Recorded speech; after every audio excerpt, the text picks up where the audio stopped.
What's up, my channel? It's your friendly neighborhood sassy blonde writer coming at you with some more writing advice. Today we're going to be talking about character-driven stories versus plot-driven stories, the differences, the pros and cons, and of course we're going to have to talk about the difference between external and internal conflict. In order to really understand the difference between a character-driven story versus a plot-driven story, we briefly have to talk about the different types of conflict in a story. Now, in your English class, you probably talked about how there are like 5 different types of conflict, but here we're going to keep it simple and keep it in general terms. So you have your external conflict, and then you have internal conflict. Now, external conflict, it makes a lot of sense. So it is it any conflict or any issue that arises between the main character and external forces, hence the name external conflict. Now, this type of conflict usually happens with your main character versus either another character, a group of characters, society, nature, that sort of thing. Anything that's not internal is considered an external conflict. Internal conflict is a little bit more complex, but if you want to write a really good story, you do need to have some internal conflict there to make the reader care. In fiction, internal conflict refers to a character's internal struggle. It's the character versus character.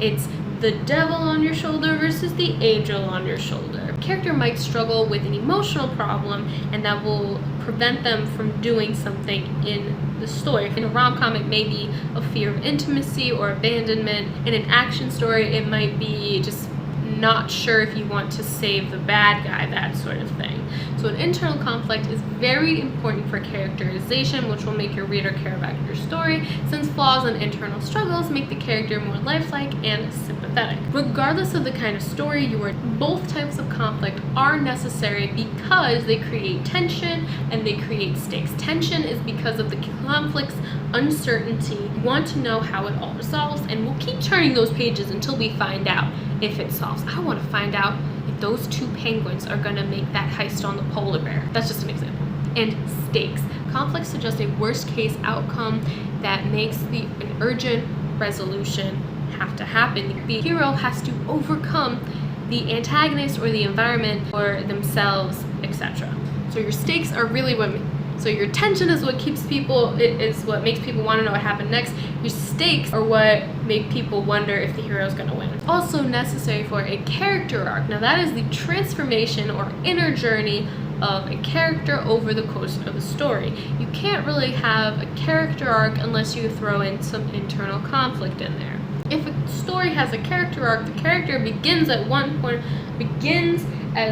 type of person and then gradually transforms himself into a different sort of person, responding to the changing developments in a story. Spoiler alert. For example of a character going from a good person to an evil person, look no further than Breaking Bad or Better Call Saul, where you see, nice little Walter White turn into Heisenberg. Or you see happy-go-lucky Jimmy McGill turn into Saul Goodman, the sleazy lawyer that we all know and love.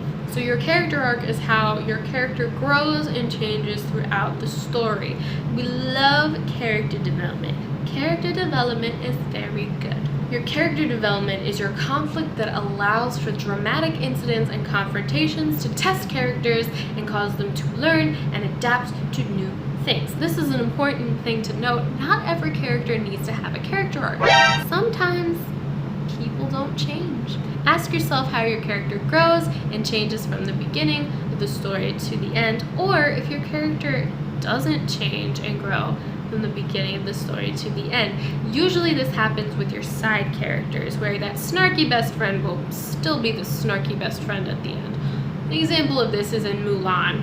Mulan and Mushu, they have character development.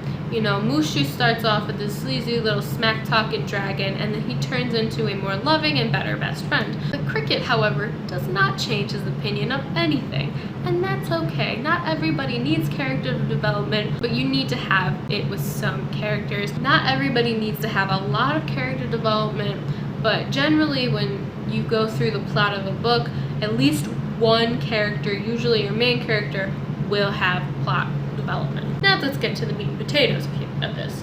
The difference between a plot-driven story and a character-driven story is where the focus of the narrative lies. And also, it's how the writer balances internal conflict and external conflict. First, we're going to start with a plot-driven story. A plot-driven story is a type of story that derives most of its action from a well-constructed plot. A good plot-driven story will have a compelling, multifaceted characters, but will place plot and story structure ahead of deeper character development. A plot-driven story is more focused on external conflicts, moving the story forward, less on the relationships between characters. When you think of a plot-driven movie, you could probably think of a heist movie. There's never really a lot of stress being placed on George Clooney's character and his friendship with the rest of the characters. It's not really relevant to the plot. You're watching the heist movie because you want to see how the heist happens. That's kind of what a plot-driven story is. Don't get me wrong, the characters are at the center of everything and they're the ones unfolding the plot, and their choices will determine how the plot moves forward, but you aren't really focused on how it affects them as a person. An easier way to put it would be the characters influence the events. When you think of a plot-driven story, think like Lord of the Rings, you can think of Harry Potter, you can also think of Avatar: The Last Airbender. The events are what you're really watching for, but you still need to have some character development. I think Avatar: The Last Airbender is probably one of the best examples of a story that's plot-driven that has fantastic character arcs. Then on the other side of things, you have a character-driven story. The story is focused on mainly internal conflicts and developing a character in a more simple or interpersonal way. The focus is on the character reacting to the plot. Events influence the character. Mr. Robot is a good example of a character-driven story. You also have Gilmore Girls, The Marvelous Mrs. Maisel, and Catcher in the Rye, etc. You're not really reading this to find out what happens to Colton Caulfield. You just want to read it to see if he turns out to be a better person. You're watching Gilmore Girls because you're looking, the main focus of the show is on this relationship between a mother and daughter. You're watching The Marvelous Mrs. Maisel because your focus is on this woman trying to just get her life back together and become more independent. Another example is The Great Gatsby. The focus is on Gatsby's development as a character, what he learns, and his ultimate demise. You're not really watching it to find out, oh no, is Gatsby gonna get killed by the mafia? That's not the point of the story. The easiest way to demonstrate the difference would be a look at two superhero movies. You have The Joker, which came out last year, and then Iron Man, which came out in the beginning of the 2000s. Both are fantastic movies in their own right, and both have interesting characters and character arcs and plot development and internal character, and both are really compelling to watch on screen. The difference is in what the movie and the script focus on. Joker is really a character study of a man with mental illness disguised as a superhero movie, or rather a supervillain movie. The story they tell is extremely personal, and it's more about how the events that happen to the main character influence him and turn him into the Joker. On the other hand, Iron Man is a movie about an interesting character making choices and driving the plot forward. He's a more active character in what's going on.